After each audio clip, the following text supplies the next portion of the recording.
Hello student, मैं आपकी Hindi teacher Neetu Negi. आज हम आपके हिंदी व्याकरण निपुण का फर्स्ट चैप्टर पढ़ेंगे। ओके, फर्स्ट चैप्टर हमारा है भाषा, लिपि और व्याकरण। ओके, अच्छा बच्चों, मैं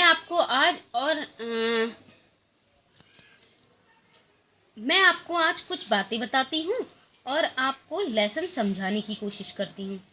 एक बच्चा है श्रेष्ठ, जो कि अपनी क्लास में पोएम कंपटीशन में फर्स्ट आया। तो घर लौटकर श्रेष्ठ ने अपनी मम्मी को आवाज़ लगाई और कहा, मम्मी आज आप खुशी से झूम उठोगी।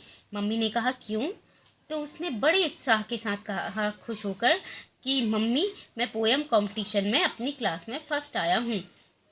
ये सुनकर उसकी मम्मी बहुत खुश हुई और उनके मुंह से निकला सांच, और उन्होंने अपने बेटे को गले से लगा लिया। चलिए अब एक और घटना सुनाती हूँ आपको।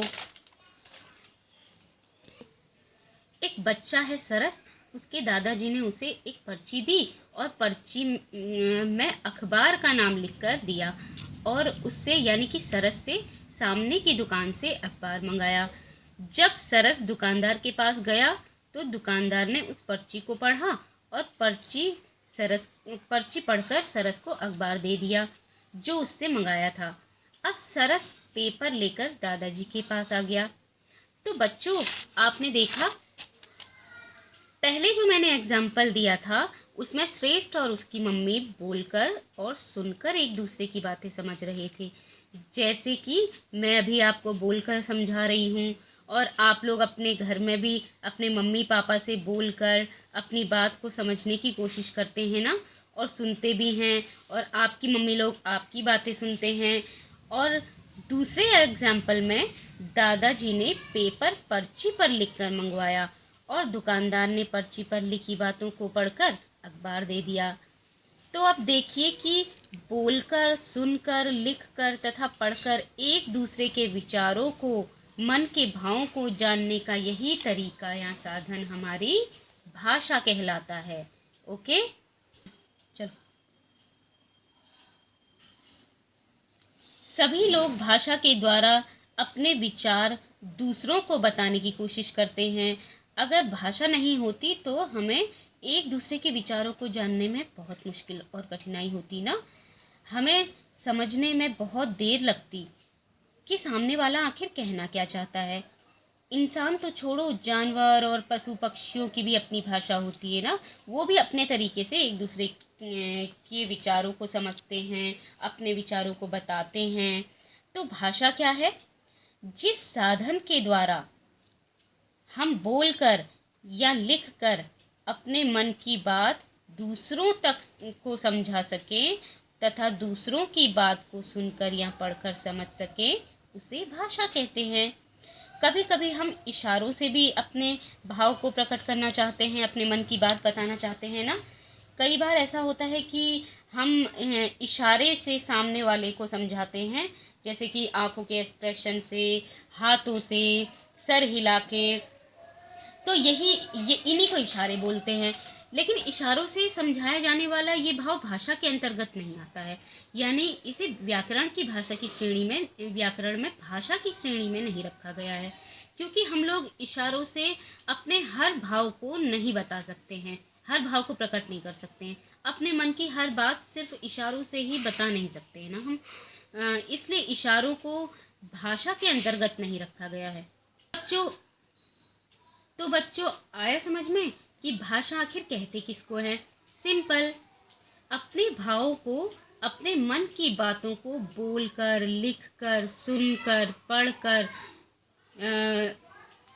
बताने को ही भाषा कहते हैं। अब हम ये जानते हैं कि देखते हैं कि भाषा होती कितने टाइप की है, कितने प्रकार की होती है भाषा। तो बच्चों, भाषा होती है 2 प्रकार की। इसके 2 रूप हैं। पहला है मौखिक और दूसरा है लिखित। ओके, मौखिक भाषा किसको कहेंगे? मौखिक भाषा का मतलब है बोलने व सुनने के माध्यम से जो भाव, या कहें हम कि अपने मन की बातों को दूसरों तक जो हम बोलकर पहुंचाते हैं या फिर दूसरों की बातें सुनकर उसे समझते हैं, उसे मौखिक भाषा कहते हैं।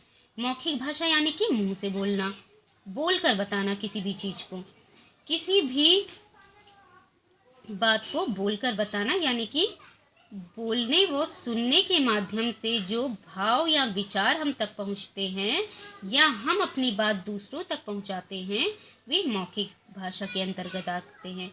और सेकंड है लिखित भाषा। और लिखित भाषा किसको कहते हैं?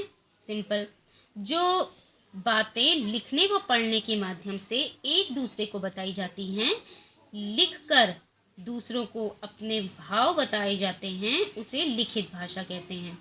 ओके, यानी लिखने पढ़ने के माध्यम से जो भाव या विचार हम तक पहुंचते हैं या हम अपनी बात दूसरों तक पहुंचाते हैं, वे लिखित भाषा के अंतर्गत आते हैं। अब एग्जाम्पल देखते हैं। ओके, पहले यानी कि मौखिक भाषा के अंतर्गत कौन कौन सी चीज़ें आएंगी? इसमें आएंगी रेडियो, टेलीविज़न, फ़ोन, भाषण इत्यादि और भी बहुत सी चीज़ें हैं जो कि मौखिक भाषा के अंतर्गत आती हैं, जो कि हम बोल के किसी भी चीज़ को समझाते हैं या फिर सुनते हैं। ओके, और दूसरा है लिखित भाषा के एग्जाम्पल। लिखित भाषा में क्या क्या आएंगी चीज़ें? जैसे पत्रिकाएं, किताबें, न्यूज़पेपर, लेटर, ईमेल वगैरह और व्हाट्सएप, ये सब लिखित भाषा होती है जिनको कि हम पढ़कर समझते हैं या पढ़ते हैं उन्हें। तो बच्चों, भाषा के रूप दो हैं। पहला है मौखिक भाषा, दूसरा है लिखित भाषा।